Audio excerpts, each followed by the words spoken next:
नमस्कार, आप देख रहे हैं न्यूज वाणी और मैं हूं आपके साथ मानवी ठाकुर। आज की कुछ खास खबरें। बिहार की सियासत में आज एक बार फिर जुबानी जंग छिड़ गई है। महागठबंधन द्वारा मुख्यमंत्री और उप मुख्यमंत्री उम्मीदवारों की घोषणा के बाद बीजेपी ने विपक्ष पर तीखा हमला बोला है।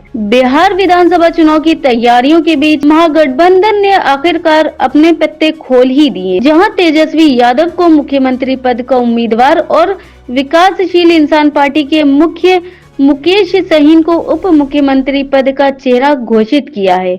लेकिन इस घोषणा के तुरंत बाद ही बीजेपी ने महागठबंधन पर भी तीखा निशाना साधा है। आपको बता दें, बीजेपी प्रवक्ता तरुण देव ने कहा है कि महागठबंधन के हर नेता की नजर मुख्यमंत्री की कुर्सी पर है, जनता के मुद्दों पर नहीं। वहीं बीजेपी ने इस गठबंधन को करार देते हुए कहा है कि इस गठबंधन में ना तो कोई एक विजन है और ना ही कोई एकजुटता। मुसलमानों की बात करेंगे, जब रिप्रेजेंटेशन की बात आएगी तो रिप्रेजेंटेशन देंगे नहीं। आज से ये लोग चुनाव प्रचार शुरू कर रहे हैं। अभी तक तो भैया हम लोग का गला फंस के ठीक भी होने पे आ गया। हम लोग इतना प्रचार कर चुके हैं। मुसलमानों को समझना चाहिए ना भैया, कौन मुसलमानों की बात कर रहा है? ये वही राजद है ना। 2005 में मेरे पिता ने कहा था ना कि भाई एक मुसलमान को आप मुख्यमंत्री बना दीजिए। क्यों नहीं बनाए थे बताइए? इन लोगों के लिए खाली वो समुदाय एक वोट बैंक की राजनीति है। वो समुदाय नीतीश जी के साथ रहा है, मोदी जी के भी साथ रहा है। देख लीजिए आप लोग, सिर्फ वोट के लिए इस्तेमाल होते रहे। कांग्रेस के जमाने से, आजादी के बाद से इस समुदाय को सिर्फ इस्तेमाल किया गया है। दिक्कत तो यही है ना कि इनको सिर्फ वोट बैंक बना के रखना है ऐसे समुदाय को। मुसलमानों की बात करेंगे, जब रिप्रेजेंटेशन की बात आएगी तो रिप्रेजेंटेशन देंगे नहीं। उनको डरा के धमका के अपने साथ वोट बैंक रखना चाहेंगे। सैनी साहब को ही देख लीजिए, अपना समझौता हो गया, खुद डिप्टी सीएम बनने की घोषणा हो गई तो भूल गए। सीटें मिले नहीं मिले, अपने समाज के बाकी लोगों को लड़ा पाए नहीं लड़ा पाए। ये सिर्फ अपनी व्यक्तिगत महत्वाकांक्षाओं की लड़ाई महागठबंधन के घटक दल लड़ रहे हैं। अरे जो लोग अभी तक चुनाव प्रचार में नहीं निकले, ये लोग बिहारियों की चिंता करेंगे। आज से ये लोग चुनाव प्रचार शुरू कर रहे हैं। अभी तक तो भैया हम लोग का गला फंस के ठीक भी होने पे आ गया। हम लोग इतना प्रचार कर चुके हैं और ये लोग अभी तक निकले नहीं है। इन लोगों को सिर्फ आपसी महत्वाकांक्षाओं की लड़ाई लड़नी है। बिहारियों से मुसलमानों को समझ जाना चाहिए कि क्या। अरे तो बिल्कुल मुसलमानों को समझना चाहिए ना भैया, कौन मुसलमानों की बात कर रहा है? ये वही राजद है ना। 2005 में मेरे पिता ने कहा था ना कि भाई एक मुसलमान को आप मुख्यमंत्री बना दीजिए। क्यों नहीं बनाए थे बताइए? अगर इतने ही मुसलमान के हितैषी बने फिरते हैं, क्यों नहीं है उस वक्त एक मुसलमान मुख्यमंत्री बना दिए थे? अगर उस वक्त बनाते तो सही मायनों में समझ में आता कि भैया इनका समर्पण है मुसलमानों के प्रति।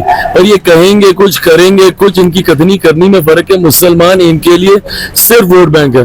और जितनी जल्दी मुसलमान ये बात समझ जाए, भाई हम लोग कहने के लिए नहीं कहते, जितनी भी हम लोगों ने गरीब कल्याण की, जन कल्याण की योजनाएं बनाई है, उसमें बिना भेदभाव के हम लोगों ने देश के हर एक व्यक्ति, भले वो किसी भी जाति समुदाय से, किसी भी धर्म से आता हो, उसके लिए हम लोगों ने ये योजनाएं बनाई हैं। पर ये लोग तो उसमें भी जात देखते हैं, उसमें भी धर्म देखते हैं। पूरा बिहार का रूप छठ माई का आशीर्वाद बा।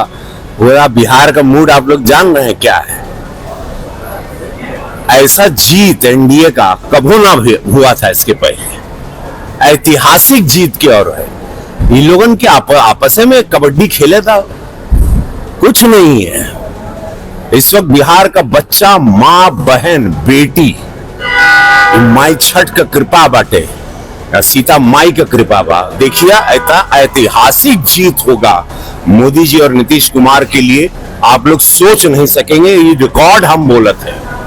याद रखिए ये बात। मुस्लिमों को कुछ नहीं दिया गया डिप्टी सीएम। आप सुन लाई बात, इससे पता चलता है मानसिकता क्या है। इससे पता चलता है कि इन लोगों के लिए खाली वो समुदाय एक वोट बैंक की राजनीति है। और वो समुदाय अब जाग जाना चाहिए। वो समुदाय नीतीश जी के साथ रहा है, मोदी जी के भी साथ रहा है। मुस्लिम समुदाय की महिलाओं ने मोदी जी को वोट दिया है, तब ना इतनी सीट मिलती है, तब ना तीसरी बार प्रधानमंत्री बना। वो समुदाय अब जाग जाए। बहुत बड़ा वेकअप कॉल है मुस्लिम समुदाय के लिए कि देख लीजिए आप लोग, सिर्फ वोट के लिए इस्तेमाल होते रहे। कांग्रेस के जमाने से, आजादी के बाद से इस समुदाय को सिर्फ इस्तेमाल किया गया है।